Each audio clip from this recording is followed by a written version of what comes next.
Good morning. जितने भी मेरे मित्र हैं जो मेरे से जुड़े हुए हैं मेरे सोशल मीडिया प्लेटफॉर्म यूट्यूब पे सी ट्यूशन पॉइंट पे, उन सब का एक बार फिर से मैं दिल से उनका धन्यवाद देता हूं कि वो मेरे साथ जुड़े हुए हैं। अब फिर से एक बार नए सिरे से शुरुआत करते हुए क्लास 10 के लिए और क्लास 8 से लेकर के 12 तक के लिए ग्रामर और मैथ की क्लासेस रेगुलर आपको मेरे YouTube चैनल पे मिलेंगी। तो जितना ज़्यादा हो सके उतना ज़्यादा वीडियो को शेयर कीजिए और आपके जितने पढ़ने वाले हैं उन तक ये वीडियो पहुंचाइए। अब आज का जो पहला वीडियो है वो हम शुरू करेंगे चैप्टर 13 क्लास 10th, चाहे वो एनसीईआरटी हो की बुक्स हो या कोई बंदा आरबीएससी से रिलेटेड हो या सीबीएसई से रिलेटेड हो, सब में एनसीईआरटी की किताब ही लगती है और यही चैप्टर हैं जो फिक्स हैं।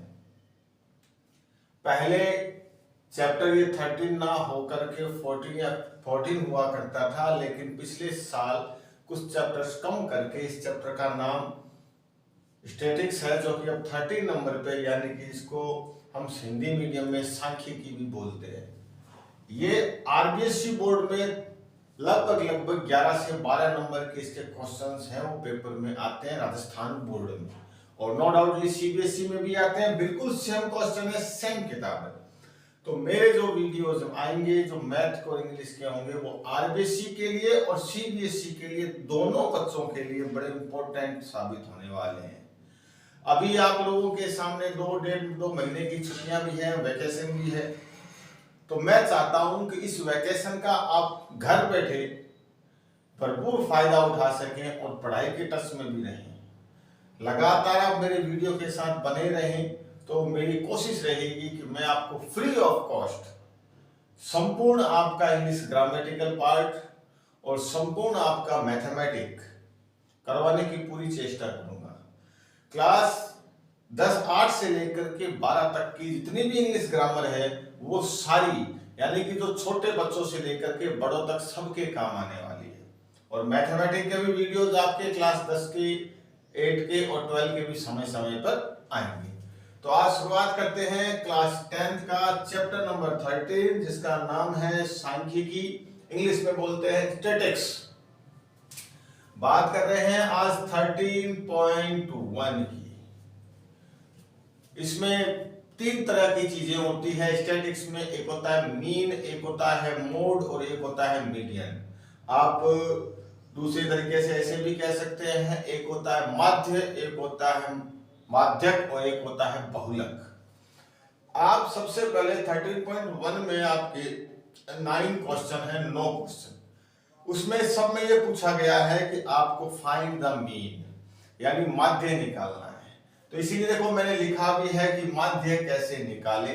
और 13.1 का एक क्वेश्चन नंबर 1 है जो आप देख सकते हैं आपके सामने स्क्रीन पे यानी बोर्ड पे मेरे लिखा हुआ है। पहली बात आती है कि सर माध्य, बात यह है कि माध्य निकाले कैसे। माध्य को इंग्लिश में बोला जाता है मीन, ये भी एक औसत का ही रूप है। माध्य कैसे निकले? एक्चुअल में माध्य जो होता है वो 2 तरीके से निकलता है, 2 तरीके से। एक इसका मेथड होता है डायरेक्ट, एक होता है डायरेक्ट जिसको हिंदी मीडियम वाले बोलते हैं प्रत्यक्ष विधि, और एक आपका इसका मेथड होता है एज्यूम्ड, जिसको हिंदी में बोला जाता है कल्पित माध्य। एक और होता है जो इससे रिलेटेड ही है कल्पित से, जिसका नाम होता है स्टेप डेविएशन मेथड, जिसको हिंदी में बोला जाता है पग विचलन विधि। तो कल्पित में और पग विचलन में विशेष कोई अंतर है नहीं। और ये 2 क्वेश्चन, एक डायरेक्ट मेथड का या फिर एज्यूम्ड का, एक प्रत्यक्ष विधि से या कल्पित से, पेपर में पूछने के चांसेस हैं वो ज्यादा से ज्यादा रहते हैं और पूछे भी जाते हैं। तो आज हम सबसे पहले यही बात करेंगे कि भाई माध्य निकाले कैसे, माध्य के लिए जरूरी क्या है। तो ये बात आपको समझ में आ गई होगी। अब चलते हैं आगे कि माध्य निकाले कैसे। सबसे पहले बात कर लेते हैं हम प्रत्यक्ष विधि की, जिसको हम इंग्लिश में बोलते हैं डायरेक्ट मेथड। डायरेक्ट मेथड कह दो चाहे प्रत्यक्ष विधि कह दो, प्रत्यक्ष विधि। यह है पहला मेथड किसका, मीन निकालने का यानी माध्य निकालने का, यह आपका पहला मेथड है। अब बात करते हैं डायरेक्ट मेथड की। जैसे कि आप लोगों को पता है मैथमेटिक्स जो होती है वो मोस्टली फॉर्मूलों पे डिपेंडेबल रहती है। इसमें कुछ फॉर्मूले होते हैं, तो इसमें भी है। डायरेक्ट मेथड का फॉर्मूला आप ये कह सकते हो सिग्मा एफ एक्स बटा सिग्मा एफ। अब मैथमेटिक्स में इतना बड़ा तो लिखते नहीं है, डायरेक्ट मेथड इस तरह से करते नहीं है, तो माध्य को डिनोट किया जाता है मैथमेटिक्स में एक्स बार से। एक्स लिख करके उसके ऊपर एक लाइन कर दी जाए तो इसको बोलते हैं एक्स बार, और इसका मतलब होता है कि ये किसको डिनोट करता है, माध्य को। यानी आप लिख सकते हैं एक्स बार बराबर सिग्मा एफ एक्स बटा सिग्मा एफ। अब बात आती है कि सर ये सिग्मा क्या है, एफ क्या है। इस सिग्मा से तात्पर्य है आपका टोटल। यहां पे आपका सिग्मा जो लगा हुआ है इसका मतलब हो गया आपको प्लस करना है। और एफ और एक्स, एफ का मतलब होता है फ्रीक्वेंसी, एफ का मतलब होता है फ्रीक्वेंसी। फ्रीक्वेंसी को आप बोलते हो बारंबारता, फ्रीक्वेंसी को आप बोलते हो बारंबारता। और एक्स होता है चर का मान, और नीचे फिर एफ आ गया तो फ्रीक्वेंसी हो गया, और सिग्मा हो गया। तो मैंने आपको एक छोटा सा तरीका बताया है समझने के लिए कि सिग्मा आ गया, इसका मतलब आपको क्या करना है, प्लस करना है। इतना दिमाग में रखना है खाली। ये है आपका माध्य निकालने का direct formula, x bar equals to sigma f x upon sigma f. Clear. अब इसी फॉर्मूले से इस क्वेश्चन को देख करके हम देखेंगे। एक्चुअल में बात यह है कि एक साथ अगर मैं आपको इनके फॉर्मूले बता दूंगा तो इसका एक फॉर्मूला है कल्पित माध्य का, जिसको आप बोलते हो एज्यूम्ड मेथड। तो देन में भी possible you will be gate confused, तो हो सकता है कि आप क्या हो जाए, कंफ्यूज। इसलिए मैं चाहता हूं कि आप स्टेप बाय स्टेप एक एक करके एक एक क्वेश्चन को समझें, ताकि दोबारा से किसी प्रकार की कोई प्रॉब्लम ना आए। तो ये आपने कॉपी में नोट भी कर लिया होगा फॉर्मूला। अब देखते हैं आगे इस क्वेश्चन को। इस क्वेश्चन को मैं क्या करता हूं, थोड़ा सा अभी ये इस तरह से लिखा हुआ है, मैं इसको सीधा लिख लेता हूं ताकि थोड़ा सा करने में हमारे आसानी रहेगी। इस प्रकार से जो लिखा हुआ होता है 0 से 2, 2 से 4, 4 से 6, 6 से 8, 8 से 10, 10 से 12, 12 से 14, ये घरों की जो संख्या है इसी को बोला जाता है फ्रीक्वेंसी यानी बारंबारता। 1 2 1 5 6 2 3 13.1 का क्वेश्चन नंबर 1 है। आज समय लग सकता है क्योंकि आज हम शुरुआत कर रहे हैं, तो थोड़ा सा बताने में समय लगेगा। कल से जो वीडियो लगातार आएंगे उसमें लगातार 2-2 3-3 क्वेश्चंस आपको एक एक वीडियो में मिलेंगे। तो कोशिश रहेगी हमारी कि हम 2 दिन में एक चैप्टर, एक एक्सरसाइज को फिनिश कर दें। तो इस क्वेश्चन को मैं सीधा इस प्रकार से लिखता हूं। ये जो गैपिंग में दिया हुआ होता है इसको बोला जाता है डिस्ट्रीब्यूशन यानी कि बारंबारता बंटन सारणी। ये बंटन में है, तो इसको इंग्लिश में लिखा जाता है क्लास और हिंदी में लिखा जाता है वर्ग। तो मैं इसको ऐसे लिख लेता हूं 0 से 2, 2 से 4, 4 से 6, 6 से 8, 8 से 10, 10 से 12 और 12 से 14। और ये आपकी फ्रीक्वेंसी है, जिसको आप हिंदी में बारंबारता भी लिख सकते हैं और इंग्लिश में लिखते हैं फ्रीक्वेंसी। तो आपको हो जाएगा 1 2 1 5 6 2 3, इस तरह से लिखा। अभी आप लोगों ने देखा था, मैंने अभी आपके सामने फॉर्मूला लिखा था, जिसको मैं दोबारा लिख रहा हूं, sigma x x bar equals to sigma f x upon sigma f. अब इसमें देखिए, जैसे मैंने कहा सिग्मा है हम प्लस कर लेते हैं, एफ एम फ्रीक्वेंसी है, x चर का मान है। अब सर आप कहेंगे कि सर इसका तो मतलब आपने बता दिया कि सर सिग्मा आया है, इट मींस हमें प्लस करना है। चलो कर लेते हैं। क्या f और x के बीच में किसी प्रकार का कोई साइन है? नहीं है। इट मींस f और x को क्या करना है? मल्टीप्लाई करना है। f और x को क्या करना है? मल्टीप्लाई करना है। There will be no sign between two numbers in mathematics, always will be they multiply. यानी f और x की क्या करनी है? मल्टीप्लाई, फिर उसका सिग्मा यानी उसको प्लस कर लेना है और f का भी प्लस कर लेना है। अब इस क्वेश्चन को जब देखते हैं तो क्लास है f है, x तो हमारे पास है ही नहीं। f तो है, x नहीं है। x नहीं है तो फिर हम fx मल्टीप्लाई करेंगे किससे? तो सबसे पहले हम क्या निकालेंगे? x।